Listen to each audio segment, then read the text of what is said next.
Jika ada celah kebaikan, rezim Jokowi harus segera dilengsarkan. Oleh Solihin MS, pemerhati sosial dan politik. Rezim Jokowi sudah tidak mendengar sama sekali keluhan rakyat. Yang justru dilakukan malah ngurusin dinasti politik keluarga. Rezim Jokowi sudah tersesat dan tidak bisa kembali ke jalur yang benar. Pelanggaran terhadap konstitusi sudah berkali-kali, dari mulai penggunaan ijazah palsu, hutang kepada Cina yang sudah over limit, penerbitan perpu, sampai kepada upaya cawe-cawe dalam urusan pilpres, capres-cawapres, dan membangun dinasti politik keluarga. Paling tidak, ada 10 alasan kenapa rezim Jokowi harus segera dilengsarkan. Pertama, tidak ada harapan untuk lebih baik.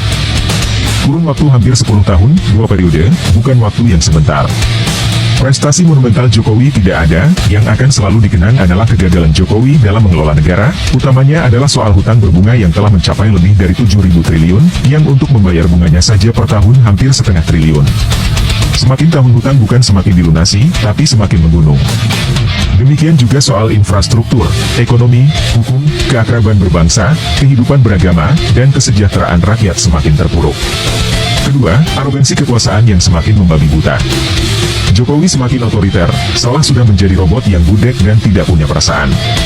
Semakin hari, rezim Jokowi semakin bengis, zalim, dan sadis. Jika sudah menghajar musuh, apapun boleh dilakukan, termasuk mendor, tembak, kalau boleh katanya. Sudah berapa ratus korban mati tanpa kesalahan, disiksa, dirampas hak-haknya, dihancurkan bisnisnya, dibui tanpa proses yang adil dan transparan, dan selalu mengancam dan mengancam. Kekuasaan telah disalahgunakan untuk ambisi pribadi, keluarga, dan kroni-kroninya. Ketiga, korupsi sudah sangat ugal-ugalan. Di rezim Jokowi korupsi sangat liar dan ugal-ugalan, mulai dari hulu sampai hilir, dari pejabat tertinggi sampai eselon terendah. Pejabat dibiarkan rangkap jabatan, penguasa merangkap pengusaha, peng-peng, KKN merajalela tanpa tersentuh hukum secara adil dan signifikan. Keempat, arah pembangunan yang sudah salah arah. Akibat orientasi pembangunan hanya melayani kepentingan oligarki Taipan, bukan berorientasi pada kepentingan dan kemaslahatan rakyat, maka arah kebijakan rezim Jokowi selalu merugikan dan mengorbankan rakyat. Kelima, hutang kepada Cina yang tidak terkendali menjadi jebakan. Setiap negara yang terjerat jebakan hutang Cina selain negaranya porak-poranda, juga Islam dihilangkan, masjid dihancurkan, umat Islam ditindas, bahkan di Uighur atribut keislaman pun dilarang. Mari kita belajar dengan negara-negara seperti Uganda, Zimbabwe, Sri Lanka dan Nigeria yang sudah hilang kemerdekaannya. Keenam, DPR MPR lumpuh total karena intervensi kekuasaan. Di rezim Jokowi yang anti-oposisi dan anti-kritik, sampai DPR MPR sebagai lembaga tertinggi negara yang berfungsi untuk penyeimbang dan pengawas pemerintah pun dilumpuhkan.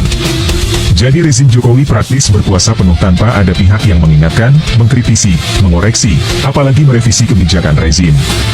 Ketujuh, semua lembaga negara menjadi alat penguasa.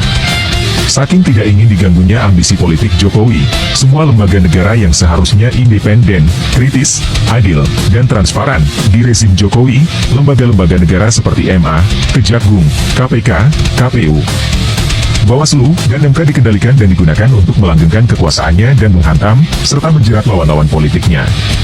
Kedelapan, hukum sudah jadi alat kekuasaan, tidak bisa adil, jujur, membela yang lemah dan terzalimi, lebih tajam ke lawan politik tapi tumpul kepada pembela rezim sekalipun salah.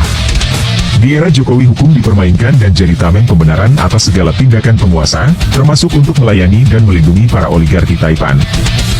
Sampai-sampai produk undang-undang pun diutak-atik, direkayasa, ditambah dan dikurangi, hanya untuk melayani kepentingan oligarki Taipan dan Cina komunis. Sekalipun negara tergadai dan harga diri bangsa dijual, tetap dilakukan. Saat ini sudah sampai tahap mengkhawatirkan. Kesembilan, intervensi Jokowi dengan cawe-cawenya. Cawe-cawe Jokowi sangat tidak lazim dan melanggar undang-undang, karena selain seorang kepala negara yang seharusnya netral, tapi dia tidak bisa netral, juga telah menyalahgunakan jabatan dan fasilitas negara untuk kepentingan pribadi. Padahal sebagai pejabat negara telah digaji oleh rakyat. Kesepuluh, nepotisme dengan politik dinasti, keluarga. Kerapusan dan penyalahgunaan kekuasaan Jokowi bukan saja dalam soal penguasaan berbagai bisnis keluarga, tapi juga ada upaya memaksakan keluarganya yang sebenarnya tidak memiliki kompetensi, dengan cara-cara yang tidak sportif dan jujur. Jikapun rezim Jokowi memiliki kebaikan, tidak sebanding dengan kejahatan dan kezalimannya. Tidak ada cara lain, sebelum terlambat dan semuanya berantakan, sudah saatnya rezim Jokowi dilengsarkan. Jangan berharap pemilu bisa jujur dan adil, karena rezim ini sudah mempersiapkan semua perangkat untuk curang dengan sangat terstruktur, sistematis, dan masif.